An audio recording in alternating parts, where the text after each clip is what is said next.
Welcome to the Deep Wealth Podcast, where you learn how to extract your business and personal deep wealth.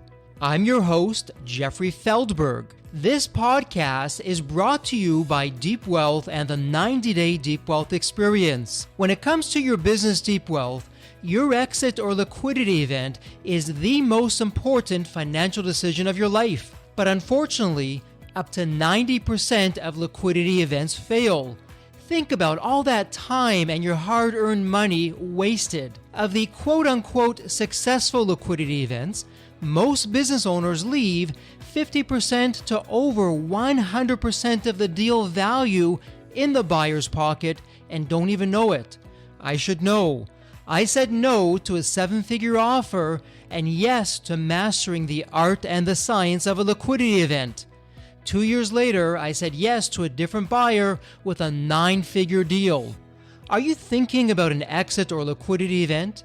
Don't become a statistic and make the fatal mistake of believing the skills that built your business are the same ones to sell it. After all, how can you master something you've never done before? Let the 90-Day Deep Wealth Experience and the 9-step roadmap of preparation help you capture the best deal instead of any deal. At the end of this episode, take a moment and hear from business owners like you who went through the Deep Wealth Experience. Welcome to the Deep Wealth Podcast. I am so excited for you today because we're going to be doing a deep dive on what so many business owners overlook, and this is what we call here at Deep Wealth X-Factors, and some of those X-Factors are Rembrandts. And I'll get into what all that means in just a moment, but let me share a quick story for you. Now, if you've been in the Deep Wealth community for a while, you know my story. I started my e-learning company, Embenet, right out of my MBA program. I had no money, I had no experience, I had no team. I was literally failing forward every day, and failure became my new best friend. My grit, my passion kept me in the game long enough that eventually the company became successful. And with that success, the company got on the radar of one particular buyer, very large company, and came forward with a 7-figure offer.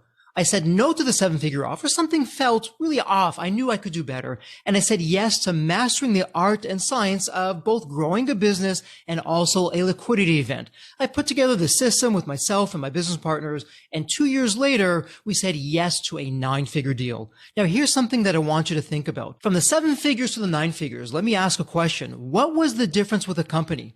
And the short answer is there really wasn't a big difference. It was the same company, the same service, the same people, the same team, the same everything. That begs another question. Okay, what made the difference from the 7 figures to the 9 figures? And there's a key takeaway here because most business owners leave anywhere from 50% to over 100% of the value of the deal, the value of the company in the buyer's pocket, and they don't even realize it. And why that happens, the skills that build a business are not the same when it comes to eventually selling that business. And in fact, the Deep Wealth 9-step roadmap, the Deep Wealth Mastery Program, our 90-day program, this is what came out of that whole experience of going from a 7-figure offer, saying no to that, and eventually to a 9-figure deal. One of the key components that made a huge difference, that really moved the dial in the Deep Wealth 9-step roadmap, it's step 2, X-Factors. So what are X-Factors? An X-Factor is something that you and your business and your team, you are incredibly unique in. When I speak to so many business owners and I ask them, what makes your business unique? How do you separate you from the competition? I'll hear very vague answers. Well, we're really one and the same. Maybe it's our service. Our service really stands out. That couldn't be the furthest thing from the truth. Perhaps your service does stand out, but that's so generic. It doesn't get the message across. I'm going to ask a number of rhetorical questions. And of course, you're going to be answering yes, but you know me. I love my rhetorical questions. Here are some of the rhetorical questions I want you to think about. Would you be interested in having some strategies that help you get more prospects saying yes so they become new clients? You're increasing your revenue and your profits. And while you're at it, you're also increasing your enterprise value. Would you love to, when it's time for your exit, to have a feeding frenzy amongst all the different buyers that are part of the process to get them really excited that they're increasing the value of the business? And the next rhetorical question, would you love to know how your existing clients, how you can not only have them as existing clients who renew business with you, but they become raving fans? And of course, you answered yes to all of those. Well, that's exactly what we're going to be talking about in this episode. So let's understand on both your X factors and your Rembrandts. So I shared earlier that an X factor, this is an area that you are very unique in. Now you look at yourself, you look at your competition, and you're saying, well, we're all the same. I don't want you to stop there. Go deep, go within, and really look at, well, how are you different? What does that look like? Some of those differences, some of those X factors, you are so world-class and you're the only ones that are doing it. Those are what we also call Rembrandts. And one of the expressions that we have here at Deep Wealth is that your Rembrandts, they're hidden in the attic. And when you go through the mastery program, this is where you're finding those hidden Rembrandts and you're putting them out for public display. When all of your stakeholders know about them, your X factors, your Rembrandts, that's what really moves the dial. The last thing that you don't want your future customers, your existing customers, your future investor or buyer being able to compare you to your competition. You want to be able to stand up and say, hey, stop that comparison. There is no comparison. We are in a category of our own. We are incredibly unique, and here's why. And we'll get to that in just a moment. So how do you understand your business X factors, your business Rembrandts? What are they? Where do you find them? What do you do? Well, what you're going to do, you and your team, you're going to do a SWOT analysis. Now, if you're not familiar with the SWOT analysis, it stands for your strengths, your weaknesses, your opportunities, and your threats. And what you're doing when you're going through the SWOT analysis, you and the team, you're checking your ego at the door, and you're looking at your business as you would from all of your stakeholders. You're being honest about this, and we're not going to put any judgment. We're just putting everything out there. So you're identifying your strengths, your weaknesses, your opportunities, and your threats. Now, what that's going to do on the first pass, you're going to find unique skills and resources and processes. But you're not going to stop there, because there's more if you do a deep dive that are really hiding. They're just out of sight. You may be taking these things for granted. You really want to identify all of what's going on. So as an example, why don't we start with your strengths? And if you think about this, let's do a quick thought experiment right now. I want you to look at your business. Why is your business as successful as it is? What are you doing that's different? You found a painful problem. You're taking that pain away for your clients, for your future clients. Why? What's happening with that? What makes you unique? Yes, you have competition, but what are you doing that the competition isn't doing? Now, this isn't looking in the rearview mirror and always comparing yourself to the competition. We're using this as a starting point. So as an example, at Embanet, one of our strengths very early on, we were excellent at keeping the students in the seats. We had very high retention rates. We did this better than anyone else. In fact, that was not only an X factor, that became a Rembrandt. Now, from your strengths, you also want to look at your weaknesses, your opportunities, your threats. You're going to go through each of those. You're going to put this list together. You're going to be reviewing that. But what you want to do while you're doing that, you're saying, okay, this is what we know of, but what don't we know about? What have we missed? Sometimes we can't see the trees from the forest. And so when you're going through this process, one of the things that you may want to do, why not go to all of your stakeholders? Speak to your suppliers, speak to your clients, speak to your prospects, speak to prospects that said no, and ask them, okay, what was unique about our business? What did you find interesting? What was new for you that you haven't seen anywhere else? Well, why didn't you come with us when it came to signing up for a new contract? Why'd you go with the competition? Or why did you renew with us? And when you're going through all of those different things, you're going to start identifying areas that you missed. Let me give you some typical examples of X factors, and some of these are Rembrandts. One of my favorite questions when I'm speaking with a business owner, does your business run without you? And for most business owners, the answer is no, it doesn't run without me. The business running without you is in fact an X factor, because what that means, you have an incredibly powerful team, a world-class leadership team that's running the business. You've unshackled yourself from the golden handcuffs. The team is doing the day in, day out. You're not working in the business, you're working on the business. Why is that important? Well, when your team runs the business day in, day out, it allows your business to scale, to get out there. Customers want to see that. They want to see that it's not amateur night, that it's not a 1 or 2 person show, that if you get abducted by aliens, there's not going to be a business. And at the same time, your future investor, your future buyer, they want to know, hey, once you're off the scene, once you're no longer in this picture, is there going to be a business or is it going to fold? And if you're honest with yourself, one of the questions that you can ask yourself, if you were abducted by aliens today and you came back 5 years from now, what's happening with your business? Is it even around? Or is your business bigger, more profitable, and better? Hopefully it's the latter. Another X factor, in addition to your leadership team, it's your business culture. And again, let's take an honest assessment. What's your culture like? Is it toxic? Or instead, is it rich and vibrant and thriving? Does it really have a place of its own out there that makes you so unique? I've said it before, I will say it again right now. Your competition, with all of their capital, they can copy just about everything that you're doing. But what money cannot buy, it's your culture. Your culture is like your fingerprint. It's unique. No money in the world can copy it. Another example of an X factor and a deep wealth in the mastery program, we call this the 4 points of clarity. It's not the scope of this episode to go into all the details of the 4 points of clarity. But what that means is that you've documented your processes. Everyone in the company knows what they're doing and why they're doing it. You have an internal resource where if people have questions, they can find the answers to those questions. And at the same time, your team is empowered. If something isn't being done right, they can make it right without having to ask around or have phone calls or have meetings. It's instantaneous improvement. So the 4 points of clarity, your documentation, your KPIs, that is an X factor. And you know what? When it's done well, that's a Rembrandt. When you can go to a prospect and say, by the way, take a look at our standard operating procedures. Here it is. It's all documented. You can read about that. Look at the amount of detail that we go into from onboarding you to now that you're a client, how we're taking you to the next level, how we're proactive, all the things that we're doing. Ideally, your Rembrandts, your X factors put you into a category of your own, into your own blue ocean. The last thing that we want is when we're trying to get new business, we're looking to grow the business, grow our top line, grow our bottom line, that a prospective customer is saying, well, I'm looking at you, I'm looking at the competition, you're really one and the same, it's all going to be about price. We don't want to do that. Same thing with your future buyer and investor, where they're saying, well, you know what, your company is very similar to the one that just sold 2 months ago, 8 months ago, a year ago. They got X. That's why you're going to get X.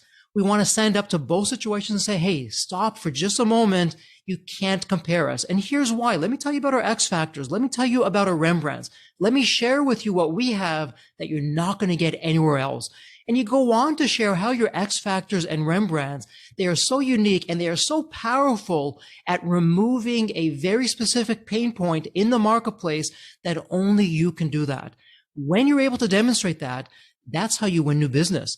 That's how you're going to increase your bottom line. That's how you're going to increase your enterprise value, the value of your business. So now that you understand what an X factor is, what a Rembrandt is, there's two important distinctions. Right off the top, you can probably think of 3 to 5 X factors, and most business owners can do that right away. But what you're not aware of below the surface, if you do a deep dive, when you check your ego at the door, you and the team, you go through that SWOT analysis, you're going to find other areas that were always there, but you didn't realize that. One of the tools that helps you identify those hidden X factors and Rembrandts is step 1, big picture. In the 90-day Deep Wealth Mastery program, we do a deep dive on step 1, big picture. This is where you're finding your blind spots, or what we call inflection points. Inflection points, if left unchecked, can either put you out of business, or when you identify an inflection point early on and you put a launch plan around that, you can leverage that inflection point to put yourself out of business and into a much bigger and more profitable business.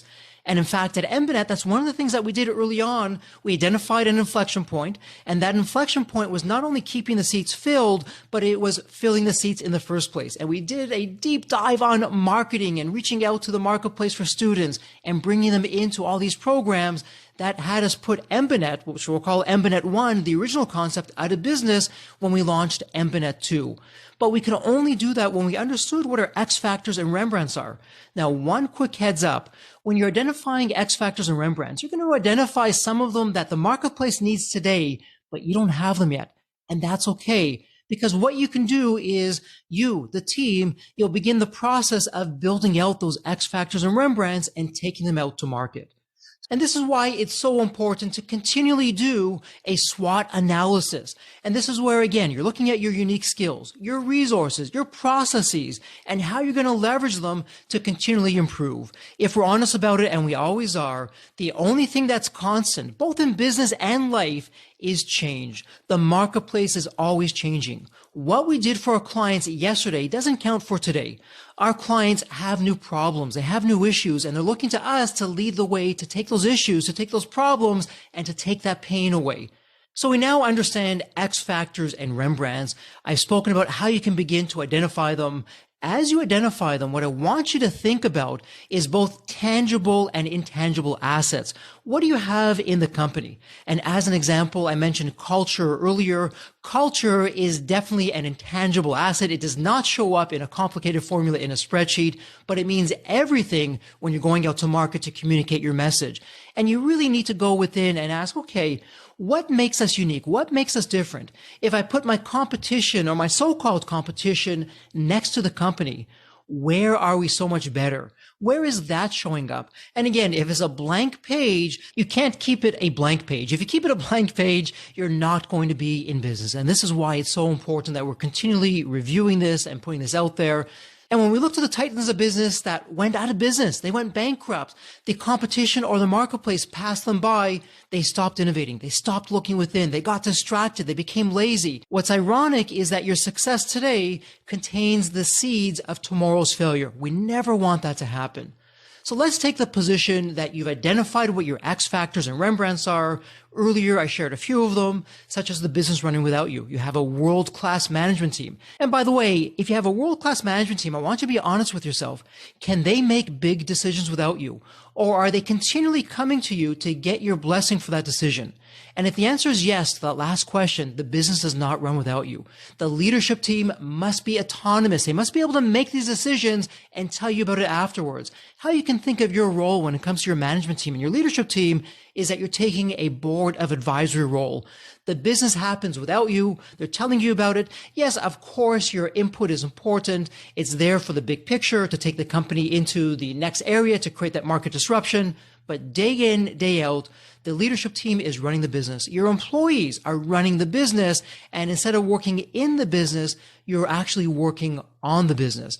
So when you know your X factors, such as the leadership team, such as your culture, such as having the 4 points of clarity, where everything is documented, people have questions, they're going to the documentation and they're getting the answers. You're not slowing down. This is how you're going to be beating the competition because you're always on the move. So what do we do now that we have our X factors and Rembrandts, and even the Rembrandts or the X factors that we haven't implemented yet, but we know we're moving towards them? Well, this is the key, this next step of what you must do. And by the way, this is what made the difference from going from that 7-figure offer to that 9-figure deal. You must craft narratives around every one of your X factors and Rembrandts. And in the Deep Wealth Mastery Program, step 3, future buyer. And by the way, when I say future buyer, you can just as easily say future investor, whether you're looking to raise capital, take some risk off the table and bring in a partner or have a complete exit. It's really one in the same. The same strategies apply. And so when you're looking at that, what can you do? What moves the dial? Well, the short answer is narratives. Now you may be saying, wait a minute, Jeffrey, are you saying that storytelling, otherwise known as narratives, when I talk about my X factors and Rembrandts, that's going to help me get new business, keep my clients, increase the enterprise value of the business? And the short answer is yes. Welcome to the art side of business, the art side of growing your profits, and the art side of increasing your enterprise value in a liquidity event. And what's interesting, and we talk a lot about this in the Deep Wealth Mastery Program, we look at all kinds of studies that were done in the areas of psychology and human behavior. And here's what the studies show. When you have a compelling narrative that's told by an effective storyteller, this is where the magic happens. Let me ask you something. I want you to think back. Do you remember data and statistics on their own? Or do you remember the data and the stats because they're told in a story? Or think about your favorite song. I suspect one of your favorite songs, it may be 5 years old, it could be 15 years old, but you still remember the words. The words in and of themselves mean nothing, but because those words were told in a song, were told in a story, you remember them. And that's what a narrative does. As humans, we are wired for storytelling. We're wired for narratives. That's what we remember. And when we tell an effective narrative and story, this is what moves the dial with all of our stakeholders, from our suppliers to our clients, to our prospective clients, to our future investor or buyer. They remember the stories. An effective narrative, that's what gets people excited. They remember that. That's how you stand out. In fact, on this podcast, I've had different business valuators, and they've said the same thing in different words. And what they're effectively saying is that up to 80% of the value of your business does not come from your profit and loss statements. It doesn't come from your financial statements. Instead, it all starts with the narratives. And these valuators who have looked at some of the titans of business and they value them, they've said, Jeffrey, the first thing that I do is I look at the narrative. Is it a narrative that gets me excited? That narrative, and of course it has to be backed up with facts and data, but that is the beginning, the middle, and the end. That's where everything starts. And again, welcome to the art side of the business. So when you have this effective narrative, what's going on for the person that's hearing you tell the story? So we're going to make two important assumptions here. One, the narrative is really interesting, and two, you're a terrific storyteller. So as an example, and I'm just going to over-exaggerate here, when you're telling the story, you're not sounding like this. You're not boring. You're not talking slowly. You're not putting the people to sleep. Instead, you're excited. You have emotion. You're sharing very specific details that people can relate to. You're being vulnerable. You're being open. You're putting all of this out there that people can relate to. Yeah, I've had that exact same situation. And oh, wow, listen to this. Jeffrey was able to do that. Wow, how did he do that? Because when I was in that situation, I couldn't figure that out. I didn't get the best results. Or, hey, Jeffrey went through the same thing that I went through. Yeah, I can completely relate to that. He's not walking on water. He's actually sunk a few times. Hey, that sounds a lot like me. Let me listen more to what he did to really make that difference and to figure things out. So how is this possible? How can something as simple as a story, at least simple on the surface, don't confuse simple with simplicity, how could a mere narrative really move the dial and have people act in a way that we like them to act without negative manipulation or anything behind the scenes with that? We're being upfront with everything. Well, what the science shows us, what the psychology tells us, and again, these are peer-reviewed studies at some of the top institutions in the world. When they do brain scans on people, they see that the areas of the brain that are lighting up in the storyteller, the same areas of the brain are lighting up in the people who are listening to the story. And in fact, I want you to think about this for a moment. Whether you've been to a movie that made you laugh or cry, or you're at a sporting event and you're watching what's going on and you get really excited. Again, in the brain, we're wired as humans to do this. We can relate and feel the same things that other people are doing. And the case in point is the 4-minute mile, Roger Bannister. Before Roger Bannister, all the doctors, all the authorities, the so-called authorities, said that if anyone ran a 4-minute mile, they would drop dead. It's not possible. The human body can't do it. So in all of human history, nobody ran a 4-minute mile. Thankfully, Roger Bannister didn't listen to that, and he ran the 4-minute mile. Well, what happened? Two things. Bannister proved that a human can, in fact, run a 4-minute mile and not drop dead. Within a very short period of time, other people began to not only run a 4-minute mile, but they beat Bannister's record. So we asked the question, how is that possible? How is it that for all of human history, no one ran a 4-minute mile, and once someone did it, a whole number of people not only ran the 4-minute mile, they beat it. It goes back to the story, because the story that these other runners heard, hey, Bannister ran the 4-minute mile. If he can do it, I can do it. And that's exactly what happened. So the areas of the brain, they light up in both the listener and the storyteller. They're the same areas. Let me share a specific study that highlights a point. So there's a scientist named Paul Zak, and Paul Zak isn't just any scientist. Paul Zak is ranked in the top 0.3% of the most cited scientists. He has nearly 200 published papers and over 19,000 citations. So you now know that an effective story has oxytocin released in the brain. Oxytocin has us feel good. We feel happy. We're now more open to going in different directions, making decisions in the unknown, trying different things. Now, wouldn't that be terrific when we're speaking with a prospect to try different things with our company, to become a client, to take their business to the next level? So that's what oxytocin does. So what Zak did was he created this experiment. There's two groups of people. Both received a liquid through the nose. One group, it was actually oxytocin. The other group, it was just regular liquid. It was like water. It didn't have oxytocin. And he showed both groups the same commercial from a charity. At the end of it, he asked people how much they would donate. Now listen to this. Are you ready?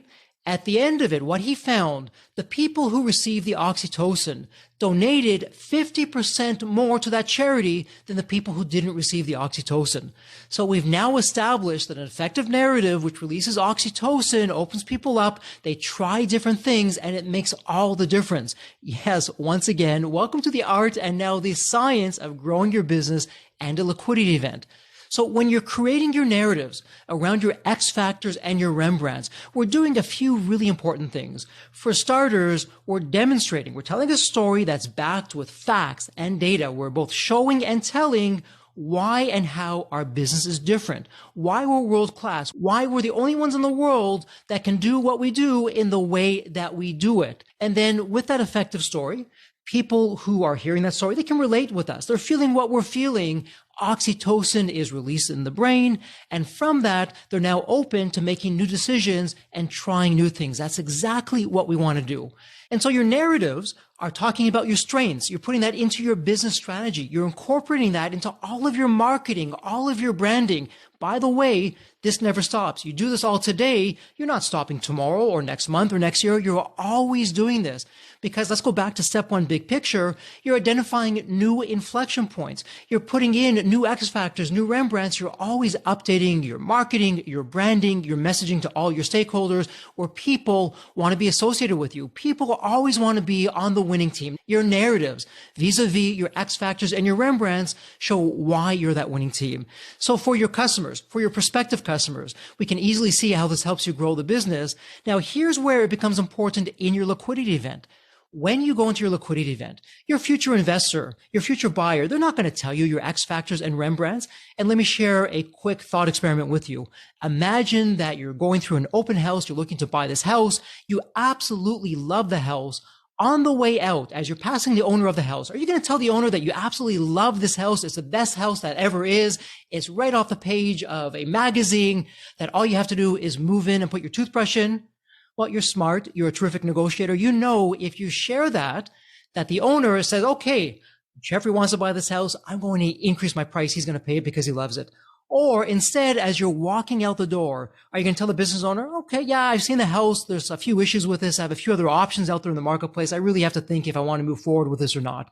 Of course, you're going to be saying that. Well, it's the same thing with your future buyer or investor. They're not going to tell you your X factors and Rembrandts. They don't want to pay more money for your business. If they can get your business at a lower value, then that's exactly what they're going to do. But instead, when you turn the tables, when you share what your X factors are, you share what your Rembrandts are, two things are happening. Number one, you're communicating to your future investor or buyer that you know how valuable your business is, that they're not going to be able to get away with that. The second thing that you're doing, they're not going to know all your X factors and Rembrandts. When you tell your X factors and your Rembrandts, you're now telling them, hey, you didn't know this, but this is why we're unique. This is why you can't compare us to the competition. We have no competition. Even though our competition sold for X, you're not going to buy us for X. It's going to be a factor of 10X or 15X or 7X, whatever the case may be. And here's why. And you're getting them excited about this. They're getting all caught up in that feeding frenzy when you do the process right. We talk all about that in step 3, future buyers, step 4, due diligence of how you go about doing that. Step 6, the advisory team. Again, not the scope for this episode. It's all in the 90-day Deep Wealth Mastery program, but you understand what to do, how to say it, and the effects that it has. And again, the Deep Wealth Mastery system is the only system by business owners for business owners. These strategies came from my experience of transforming a 7-figure offer that I said no to into a 9-figure deal from a different buyer using all of these strategies. So we've now established why you absolutely must craft all of your narratives around your X factors and Rembrandts. Let's talk more about how do you broadcast your business X factors and Rembrandts. So what you want to do, you need to be uniform across the board with everything. Every single message that you're putting out there to all of your stakeholders must include these narratives of X factors and Rembrandts, from your suppliers to your customers, to your future customers, eventually to the investment community, to the buyer community. You're doing all of this. So whether it's in social media, whether it's in a newsletter that you have, emails that you're sending, in customer service, every single communication must incorporate these narratives. Because again, as a team, we want to be uniform. Whether it's accounting, yes, believe it or not, accounting, or customer service or sales, they must absolutely know these narratives. Let me share a story that illustrates the point with the accounting department. Yes, the accounting department. When I say accounting departments, who in the world thinks that an accounting department can actually increase the sales of the company? Well, when it's done right, it happens. Because at Embanet, everyone knew the narratives. They knew what the vision was. They knew what the mission was. And in this one particular instance, someone from the accounting department was calling up a client. They wanted to collect on an invoice that we had sent, and they were speaking with the client as we always do. We encouraged everyone at Embanet to always speak with all the stakeholders. This was part of our 4 points of clarity. And at the end of the conversation, the Embanet accounting person asked the person, the client at the other end of the phone, hey, by the way, I know you're really benefiting from our services. Do you know anyone else in your circles who could benefit the same way? And wouldn't you know it, the person said to our accounting person, actually, a family member works at another school. Let me speak to that family member and share what we've been doing with you to see if there's an interest. And our accounting person followed up. And yes, in fact, there was an interest. We got that information, passed it along to the sales team, and we had a new sale. Again, all from effective storytelling and narratives. So we're putting this in all of our communications. And again, the narrative is showing our strengths, why we're different, how we're taking away problems. Let's go back to what being an entrepreneur is all about. As an entrepreneur, we find a painful problem, we solve that problem, we take other people's pain away. They're only too happy to pay us money to take their pain away. And eventually, after helping enough people get what they want, we can get what we want. While you're doing this, not just in your emails or social media, why not create case studies, white papers that talk about your X-Factors and your Rembrandts? And your case study, when you think about it, what an incredible opportunity to share a compelling narrative that has the data, that has the facts, that has these memorable aspects of the story that people remember. And along the way, while you're sharing this, you're getting feedback. You're always refining that message. You're updating them. You're keeping them current. You're making them better. So that's what you're going to do. You've crafted a narrative. You're broadcasting that narrative across all communication channels, across all departments. It doesn't matter if they're in accounting, to sales, to customer service, to everything else in between. And the next thing that you're doing is you're always measuring. You're doing your KPIs. Now, KPIs, that can be and should be, and it has been, an episode all on its own, but you're measuring all the key performance indicators, these KPIs. Are you meeting your objectives? What's it costing you? What's the return on investments? And at the same time, you're also looking at your objectives and key results, otherwise known as your OKRs. And you're putting all that together, and the entire team is doing this. Not just you, it's you, the entire team, or better yet, the team, and they're telling you all about this, and you're sharing some insights along the way. So let me go back to the beginning of this episode, where I shared Embanet went from a 7-figure offer to a 9-figure offer. Now, was the buyer for the 7-figure offer, was that buyer playing the games that most buyers play? Yes, they were. And there's no judgment with that. Buyers do what buyers do, and that's what they're supposed to do. And at the same time, putting that aside, when I look at that 7-figure offer, in many ways, Embanet got that 7-figure offer because there was a failure on my part to really communicate to that buyer at that time why Embanet is different, why we are world-class, why we're so unique. The buyer had a sense of that, obviously. That's why they put the offer forward, but they didn't have the full scope of what that was. Now, when you fast forward to the 9-figure deal, this is where myself, the entire team, we had our narratives down. They were powerful narratives. People could relate to it. It got the oxytocin going for new customers, existing customers, for the future buyer. And that's really where the excitement happened. So from something as simple as a narrative, and again, don't confuse simple with simplicity, that's what can really move the dial on increasing the success in the business. By the way, if you're saying to yourself, well, Jeffrey, this sounds great, but I don't want to sell the business. I want to run this business for the next 30 years. I'm not even going to think about having an exit. Well, I have great news and great news. What do you want? Why don't we start with the great news? The great news is that even if you're not thinking of selling the business, these strategies are exactly the same for growing your business. And by the way, yes, I've drunk the Kool-Aid. I'm going to talk about the Deep Wealth Mastery Program. Again, the Deep Wealth Mastery Program, what I love about that, we're doing 3 things at the same time. We're focusing on how we're growing profits, how we're increasing the value of the business, and how we're going to optimize our post-exit life. So even if you're only interested in growing the business, growing your profits, the great news is that these strategies do exactly that. And whether it's going to be a transition to the next generation of family, or you're bringing in an investor, or you're going to be selling the company, whenever that is, you're showing up with a more valuable company. Yes, your enterprise value has increased along the way. You've unshackled the golden handcuffs because, by the way, as you find these X factors, and by the way, some of these X factors may not be such great X factors. They're there, but you're not fully utilizing them. That's where you leverage them, where you do utilize them.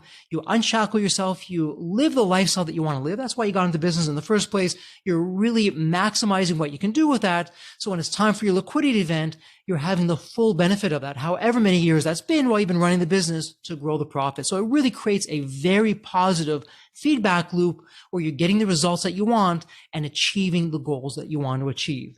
So there you have it. That's why narratives, X factors, Rembrandts are so incredibly important. And coming out of this episode, again, out of every episode, we like it to be actionable. What could be one thing that you do today before you go to your next call or meeting or activity? What I want you to do is for you, and then later on your team, what are your X factors? Just top of mind. What would be 3 X factors that you have? And if you're only coming up with 1 X factor or no X factors, dig deeper. You have at least 3 X factors, if not more. What are those? And then once you've written those down, take a step back and ask yourself, okay, sure, those are the low-hanging fruit. What would be those X factors or those Rembrandts that I'm taking for granted? Let me share a quick example for you. Back in the Embenet days, one of our X factors, which was also a Rembrandt, and again, you've heard me say this before in other episodes, it's worth mentioning again, we had long-term exclusive contracts. Our contracts were 10 years in length. And for our clients, in this case, the university, we were the only ones that they could work with for that particular program. That was huge. When other prospective universities, other clients heard about this, they said, wow, if Embenet is having a 10-year exclusive agreement with this institution, and they're a world-class institution, why don't I do the same thing with Embenet? And when our buyers, our future buyers heard about that, they absolutely loved that because they knew we were taking the risk off the table for them and they had an upside. So think about what your X factors and Rembrandts are, but also what they could be, because maybe you haven't addressed them or you haven't figured it out or you haven't thought about it, but now you're thinking about that. Share that with your team, have them give you some comments back, and continually revise and refine that. Because when you do that, when you unveil your business X factors and Rembrandts, that's where you catapult growth and profits and your enterprise value. So there you have it. That wraps up this episode. And let me ask you, did you enjoy this episode? And if the answer is yes, and I really hope it is yes, I have a small favor to ask. My small favor is to ask you to leave a review on whatever platform channel that you happen to use. And like, when you share a review, you spread the word out there with other business owners. And while you're at it, why not subscribe to our podcast? When you subscribe to our podcast, number one, the What's in It for You, you receive all of our episodes automatically. And this way you're not having to search for them. They just show up for you. And at the same time, when you subscribe, it really helps us get the podcast out there, bring on world-class guests, go into areas that no other podcast is going to go into. And so please leave a review, subscribe to the podcast, and together we can really pay it forward and make a difference. And before we wrap things up, let me ask you one other question. Did you learn some new strategies here? You've heard me talk a number of times about our 90-day Deep Wealth Mastery program. This is where in a mere 30 minutes to 60 minutes a day, you're really moving the dial on growing your profits, increasing your enterprise value, the value of your business, and optimizing your post-exit life. Would you like some more of that? Would you really like to take your business to the next level? Perhaps you want to secure your financial freedom. Perhaps you just want to grow the business. Maybe you want to do all 3 of them. I would love to hear from you. Send us an email, success@deepwealth.com. We'll share more information with you. We've updated our Deep Wealth Mastery program. It's got all the latest and the greatest. We're getting incredible reviews from everyone. So again, send an email, success@deepwealth.com. Tell us you want to learn more about the Deep Wealth Mastery program. We'll send you all that information. You'll see exactly what this can do for you, how you're going to do it, and how in the process you'll achieve and exceed your goals. So that said, it's official. This is a wrap. And as we love to say here at Deep Wealth, may you continue to thrive and prosper while you remain healthy and safe. Thank you so much. God bless. Take care, and wishing you a wonderful day and week ahead. The Deep Wealth experience was definitely a game changer for me. This course is one of the best investments you will ever make. because you will get an ROI of 100 times that. Anybody who doesn't go through it will lose millions. If you don't have time for this program, you'll never have time for a successful liquidity. I mean, it was the best value of any business course I've ever taken. The money was very well spent. Compared to when we first began, today I feel better prepared, but in some respects, maybe less prepared, not because of the course, but because the course brought to light so many things that I thought we were on top of that we need to fix. I 100% believe there's never a great time for a business owner to allocate extra hours into his or her week or day. So it's an investment that will yield results today. I thought I will reap the benefit of this program in 3 to 5 years down the road. But as soon as I stepped forward into the program, my mind changed immediately.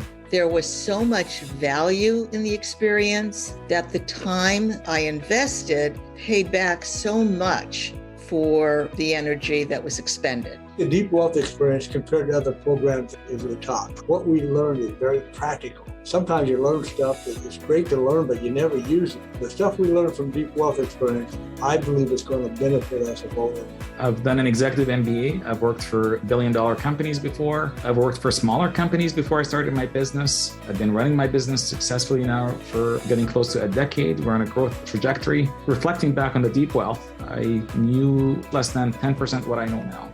Maybe close to 1% even. Hands down, the best program in which I've ever participated. And we've done a lot of different things over the years. We've been in other mastermind groups, gone to many seminars, workshops, conferences, retreats, read books. This was so different. I haven't had an experience that's anything close to this in all the years that we've been at this. It's 5-star, A+.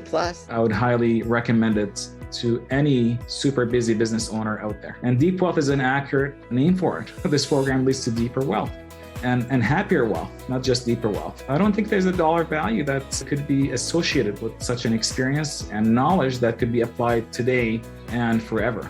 Are you leaving millions on the table? Please visit www.deepwealth.com/success to learn more. If you're not on my email list, you'll want to be. Sign up at www.deepwealth.com/podcast. And if you enjoyed this episode, if it added value, if you walked away with some new insights and strategies, please leave a review on your favorite podcast channel. Reviews help us reach new listeners, grow the show, and continue to create content that you'll enjoy. And as we wrap up this episode, as always, please stay healthy and safe.